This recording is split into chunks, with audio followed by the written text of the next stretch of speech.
Já estamos aí já na terceira estação, né? Espero aí que vocês já tenham compreendido o contexto aí do ILPF. E a ideia aqui dessa estação, em conjunto com o colega Alexandre, né, com o Giba e o Edmar, que são os manejadores aqui do setor, a gente vai falar um pouquinho do manejo do rebanho no contexto do ILPF, tá? A gente vai estar tratando aqui como se fosse a implantação, como se fosse não, como está sendo, né, que é a implantação dessa propriedade, tá?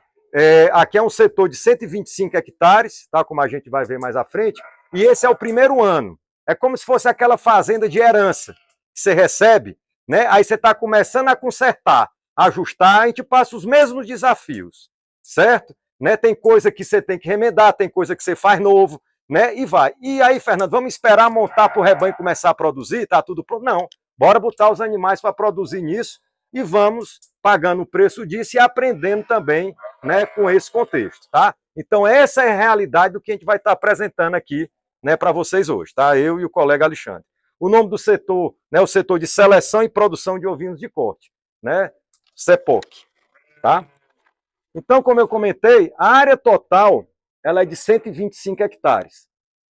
Dentro dessa área, a área de pasto e para a produção de silagem, ela está dividida em 3 grupos no momento. O ILPF em faixas, que vocês já viram, composto por maçai e pasto nativo, que corresponde a 12 hectares. E a gente fez o primeiro passo, uma orçamentação forrageira para o setor, tá? Onde 3.500 quilos foi a base de produção que a gente, né, com os colegas da área de forragem, que já mensuraram essa produção em outros ILPFs, foi a produção média estabelecida, que é metade vinda do capim, né, da gramínea, do maçai, e a outra metade da fonte nativa. O sorgo e o milheto, para silagem, em 6 hectares, com a produção média em matéria seca de 6.000 quilos, que vai corresponder em torno de 22 toneladas de matéria natural. E o pasto nativo, pessoal, que hoje é o principal componente desse sistema. A ideia é que a gente amplie as faixas aqui. Mas, por enquanto, são 91 hectares de nativo e a produção média de 1.200 quilos. Que isso aí tem toda uma ponderação com base nos dados, né, da colega Ana Clara, né, e do professor Ambrósio, tá? E aí, para a gente calcular o que tem realmente disponível para os animais, o que a gente fez? A utilização da forragem nas faixas é de 50%, gerando um total de 21 toneladas de matéria seca, né, por ano. O sorgo e o milheto para silagem, 32 toneladas, né, 32.400 quilos, e o nativo, né, 33, né, toneladas, tá? Isso na área total. Então nós temos uma produção de forragem nesse setor estimada em 87.000 quilos, tá? Certo? Então essa é a nossa condição, né, que a gente estimou para esse ano. Aí vem a parte do rebanho agora, tá? O rebanho, pessoal, que nós temos aqui no setor, é o rebanho de ovinos santinês aqui do CNPC, né, que veio para cá para a gente trabalhar em 2 frentes. Uma frente, né, de seleção, programa de melhoramento da raça conduzido pelo colega Facó, né, com índice de seleção focado, né, para a eficiência materna, tá? Né, com características maternas e de peso ao desmame, e uma parte do rebanho direcionada para a produção de animais F1, que é um animal comercial, que os frigoríficos têm interesse, onde a gente vai inicialmente com 20% das matrizes, mas quando ampliar o rebanho, vamos chegar perto de 40%. Tá? Sendo a reposição, Marcelo, feita com fêmeas todas santinês, não vão ser retidas, né, inicialmente as F1. Tá? Aí a gente veio para fazer a conta do que esse rebanho precisa de comida. A gente já sabe o que o setor produz e agora quanto que o rebanho vai precisar. As categorias, ovelhas, cordeiros, né, borregos e borregas pós-desmame e os reprodutores. Atualmente temos 111 ovelhas, tá? A perspectiva é de nascer 130 cordeiros, onde 30 fêmeas, né, vão vir para a recria e 65 machos vão para um confinamento. As outras 35 fêmeas vão sair do setor, tá? Para outros trabalhos. E carneiro nós temos 16. Por que tanto reprodutor? Porque dentro do programa a gente tem uma preocupação com endogamia, ou seja, com consanguinidade. Tá? Então a gente tem famílias, né? Então a gente tem um maior número de reprodutores, além dos carneiros DORP. Disso aqui são 14 santinês e 2 DORP. Ponto importante para esse cálculo, o peso, pessoal. tá? O peso médio de cada categoria, né? Chama a atenção aqui as ovelhas, 42 quilos, é isso mesmo. Santo Inês, né? Tradicional é esse o peso. São fêmeas que variam aí de 52 a 30 quilos, conforme a última pesagem. A gente estabelece com base, né, nos compêndios de nutrição o percentual do peso vivo. Então, 3,2 o consumo para a matriz, 4,5 para os cordeiros, 4,2 para os de engorda, tá? Certo? E aí já tem alguns ajustes aí, conforme nosso colega Marcos Cláudio, que está aí também na plateia aí, tá? Então, isso aqui traduziu o quê, pessoal? Em termos de quantidade de alimento. As ovelhas comem 1,3 quilos de matéria seca dia. Isso aqui quer dizer o quê? Aproximadamente 500 quilos de matéria seca por ovelha ano. Essa é a quantidade média que essa ovelha precisa ao longo do ano, tá? Se quiser traduzir isso aqui para matéria natural, né, considerando aí 0,25, né, 0,3, né, ou seja, 25 ou 30% de matéria seca, você pode multiplicar isso aqui por 4, tá? Então vai dar aproximadamente aí 5, 6 quilos de matéria natural dia, tá? O que mais chama a atenção, pessoal? A demanda de comida, né, do lote de matriz. Então, a grande demanda de comida, isso não é só aqui não, tá? Qualquer rebanho de ovino, quem é o maior demandante de alimento? São as matrizes. E muitas vezes, a gente, no dia a dia, inverte o processo e foca nos animais de engorda e deixa as matrizes passar fome. E a nossa ineficiência do sistema não está na nossa engorda. Está onde? Está na eficiência da matriz. E muitas vezes não é porque a matriz não presta, é porque o manejo alimentar dela está inadequado. Tá? É aí onde está o caminho, não tenho dúvida em afirmar isso hoje. Para a nossa solução da produção de carne ovina no Nordeste ou no Brasil inteiro, é trabalhar essa eficiência da matriz. É isso que a gente tem que ajustar. E tecnologia. E trabalhar nisso porque isso não é só no Brasil, pessoal. Todos esses países que a gente tem como referência, que observam, onde é que está a diferença? É esse manejo do pasto voltado para a matriz. E aí vem tamanho de matriz, que a gente vai falar mais à frente. Tá? Mas aqui, pessoal, o que eu queria mais chamar a atenção era isso aqui. 54 mil quilos, que corresponde a 63% da demanda. Tá? E vocês observam, né, que a demanda desse rebanho é 85 toneladas e a produção do setor 87. Nós estamos na beirada, tá? Mas tem um fator que eu não contei para vocês. O que é? Que esses animais, em alguns momentos, recebem um concentrado, tá? Em momentos estratégicos, né? De forma genérica, o total desse rebanho por ano são 6 mil quilos, né? Isso de janeiro a dezembro, tá? Parece muito, mas se você dividir por mês, não vai dar muita coisa, não. Tá? Então, são 6 mil quilos de concentrado ano, em matéria seca, tá? Então, isso aqui vai cair para 79. Então, nós temos uma margem. Tá? Então, o que a gente pode melhorar do que vocês viram ali na frente? Nosso percentual de área com cada fonte alimentar. Aumentar as áreas de faixa. Né? Essa é a perspectiva que nós temos para cá, para ter mais faixas, ou seja, ter mais volume de produção por hectare, para melhorar a nossa capacidade, suporte e também melhor oferta de forragem. Tá? Para complementar os dados, pessoal, a desmama, em média, com 85 dias, né? Isso nessas contas aqui, quando a gente foi fazer. Tá? Aqui foi em torno de 16 quilos, tá? Isso peso médio. Tá? A nossa meta, Marcelo, é para os F1s que a gente chegue pelo menos com 22 quilos. Tá? Certo? 20 lá. Tá? Então, é isso aí. Né? Tá? O parâmetro é esse aí. 60 dias, né? Tá? Então, se o animal conseguir 250 gramas por dia, né? Tá? Com 70 dias, com mais os 3 de nascimento, vai dar esse número aí que você está falando. Tá? Muito bom os seus dados. Recria de fêmeas, 7 meses, mais os 3 que ela foi, né, ao pé da mãe, ou seja, com 10 meses ela deve estar entrando em monta. Tá bom? Tá? Então, isso aqui, pessoal, é essa primeira etapa do orçamento forrageiro que a gente considera crucial. Tá?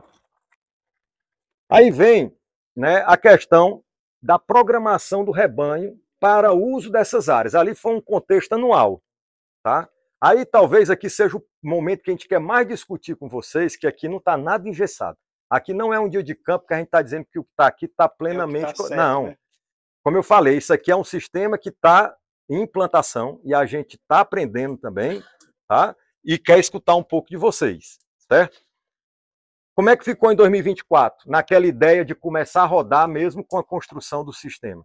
A estação de monta ela ocorreu em fevereiro, março. Para isso, Alexandre Em janeiro, avaliou os reprodutores e as matrizes e descartou aqueles animais problemas também com a ajuda do FACO, com base em dados históricos do rebanho. A estação de monta, em seguida foi feito o diagnóstico de gestação, que eu destaco aqui como ferramenta fundamental nos programas de ATE, mais importante do que qualquer outra biotecnologia de reprodução, inseminação, PIV, TE, porque você tem que começar a construção da casa pelo alicerce. Muitas vezes você bota o telhado, e aí muito peso no telhado, e aí cai a casa, tá? Porque a base alimentar, essa estrutura não suporta. Aí muitos sistemas quebram, tá? Certo? E isso aí não é empírico, não. São fatos concretos de várias propriedades que começaram invertidamente. Ajudou também no descarte orientado. Quando ele faz o diagnóstico, pessoal, e aí talvez cursos vão ter que ter para isso, né, Alexandre? Isso. É além de dizer se está positivo, né, se está gestante ou não gestante, é nós conseguimos ver quem está com duplo e quem está com simples. Por quê? Porque tem tudo a ver com demanda de alimento. Tá? Então, separar essas ovelhas em duplo e simples vai ajudar muito na qualidade desse borrego ao desmame e facilitar a engorda. Tá? Certo? Então, é feito aqui e, nesse momento, as vazias são descartadas. Aí, depois, o nascimento está previsto aqui para o setor em julho e agosto, a partir do dia 10. Eles vão ser desmamados aqui por volta de outubro, ali entre 70 e 100 dias. Tá? E a terminação tá, em confinamento. Certo? Nesses momentos aqui também do desmame, pessoal, é um momento de descarte de ovelhas problemas. Ovelha que criou mal, ou que não criou, ou que deu problema de mamite, tá? Então, animais para serem retirados. E em termos sanitários, aqui só para compor genericamente o calendário, então as vacinas de clostridiose, antes do parto, e nos cordeiros especificamente, né, antes da desmame e logo após, com a segunda dose. E o controle de verminose usando o FAMACHA ou OPG ao longo de todo o ano. O FAMACHA é realizado mensalmente. Mas por amostragem? O FAMACHA é individual, tá? No período chuvoso, né, aí entrando um pouco nesse detalhe, o que é a sugestão? É fazer ele a cada 30 dias e se for no período de muita chuva ou em áreas com muita taxa de lotação, você faz quinzenalmente. E no período seco, você pode até ampliar isso para cada 60 dias, conforme o desafio. FAMACHA. E o que é o positivo do FAMACHA, Marcelo? Além de uma ferramenta de controle de verminose, você vê outros problemas no animal. É uma bicheira, é um animal que está com dificuldade de recuperação de score corporal, ou seja, ele é como se fosse um monitoramento. É como se estivesse passando assim no posto de saúde todo mês para fazer um check-up. É um check-up, exatamente, Márcio. É isso aí. Em pequenos rebanhos, mas se você pensa em escala industrial, eu não tenho mais rebanho hoje, tá? Mas eu tinha um rebanho de 1.700 animais, 1.000 matrizes. Pronto. Fazer isso mensalmente é impensável. Aí, Marcelo, a gente já viu situações de estar fazendo da seguinte forma, os rebanhos divididos em lotes. Tá entendendo? Aí o que acontecia? Eram lotes de 200 matrizes, né? Onde a semana 1 era o lote 1, a semana 2 era o lote 2, ou seja, cada semana era o dia de cada semana era um lote. Então ele passa aqueles animais e é um momento muito rápido. Aí vem, ó, essa necessidade do brete, né? E provavelmente de um assunto que a gente vai trazer em módulos futuros, que são os cães, né? Ou seja, para a questão da gente facilitar esse manejo, tá? Né? Exato. Tá? Então acredito que a gente é isso mesmo que você está falando. A gente tem que ir ajustando, né, as ferramentas, tá? E aí, talvez, pessoal, aqui seja o ponto principal, né, para a gente discutir agora e à tarde, tá? Então tá aí Raimundo Reis, tá aí Rodrigo Gregório também, tá? A questão do uso dessas áreas. Como é que nós vamos usar a área? Esse ano, o que a gente pré-definiu? O ano de implantação do ILPF, a gente fica às vezes ansioso, porque ninguém pode usar aquelas faixas no período chuvoso, né? E aí o rebanho fica restrito em algumas áreas. Então, qual foi a nossa decisão? O rebanho, no período chuvoso até maio, está todo no pasto nativo. As ovelhas estão só no nativo, né? E vão começar a entrar nas faixas quando vai ser colhido. 4 semanas, 5 depois, vão entrar os animais. Exatamente o quê? Antes do parto. Então, esse ano, as faixas vão ser utilizadas estrategicamente, Marcelo, para o período periparto até o desmame, ou seja, por 4 meses. Nós temos 3 núcleos de faixas, onde uma está reservada para a maternidade, né? Tem outra ali que também pode ser usada, e a outra para a cordeirada e ao pé da mãe para o campo. A ideia aqui é que os cordeiros, né, sejam trabalhados a campo e provavelmente com creep feed. Mas a princípio ninguém vai estar com o borrego confinado, não. Vai cordeiro e ovelha para o campo. O rebanho todo É campo. Tudo campo. Sempre. Aqui o centro de manejo aqui é só para manejo mesmo. Para manejo mesmo, exatamente. E obviamente nós vamos ter o que é um confinamento previsto, né, para a terminação ser feita em confinamento. Tá? Essa é a perspectiva como está aqui. Tá? E temos uma área ali também de rebrota de sorgo e milheto, solteiro, né, que não é plantado consorciado, que vai ser usado aqui também, né, para as ovelhas antes do parto. Cadê a fórmula aí? Tá? No setor aqui ainda não tem, mas na nossa programação está lá. O cardápio forrageiro nosso, isso aí eu já falei com o Cícero, com a Clara, né? Nós queremos ter, né, aí pode ser que o Raimundo nos ajude nisso, 2 hectares, né, para fazer isso. Meio hectare de palma, meio hectare de pornunça, meio hectare, né, de leguminosa leucena, meio hectare de gliricídia, para a gente compor isso aí, tá? No próximo dia de campo a gente tem isso aí, assim, Marcelo. Já tem então tá, fazer como outro, já está na programação. É fazenda de herança, é assim, é aos poucos. Tá, Marcelo? Agora a gente está utilizando apenas um parto por ano. Então, isso. Com o planejamento, a gente vai precisar de ampliar, e aí vai ter as possibilidades aí com as cactáceas, com outros capins, outras forrageiras, para justamente dar o suporte forrageiro necessário para a gente chegar a 3 partos em 2 anos. E isso é um ponto importante que veio já de perguntas dos outros grupos, né? Fernando, por que um parto por ano nesse primeiro ano? Exatamente, por ser um ano de ajuste. Tá? Mas mais importante do que você ter 3 partos a cada 2 anos, é você ter partos gemelares, isso. mais borregos. Porque você tem aí uma pressão menor sobre a ovelha. Exatamente, é como se fosse uma máquina rodando sob menor pressão. Você pressiona ela só num determinado momento. Né? Então a ideia, mas depois é que nós trabalhemos 3 partos em 2 anos, quando a gente já tiver com a área toda implementada. Ele vai falar, já falou do diagnóstico de gestação, né? Mas a gente de 111, 106 estão gestantes, e dessas 106, 58% de partos gemelares, de 1, 2 ou 3. Né? E aí vem um melhoramento genético também, dando esse suporte, né? Já tem histórico de genética da raça. Né? Essa beleza é fantástica. E aí, nesse aspecto, tranquilo, nesse aspecto vem a suplementação nutricional pensada para esse ano. Tá? Sal mineral o ano inteiro. Tá? A princípio, a mistura múltipla ela vai vir para as matrizes após o desmame, né, quando os animais vão retornar aqui, ó, para a caatinga. Tá? Vão sair do ILPF depois do desmame, vão vir para a caatinga, então vai vir. Então, flush aí para exatamente. Tá? Aí vem a suplementação que a gente está prevendo, até com base nos scores, e principalmente no diagnóstico de gestação, de concentrado, ela vai vir aqui só nesse período, 30 dias antes do parto até o desmame. Tá? Elas vão receber uma suplementação aqui, depois encerra. Tá? Os cordeiros provavelmente vão receber um CRIP, é o que a gente está pensando. Tá? E as cordeiras de recria também na ideia do flush, no final do ano.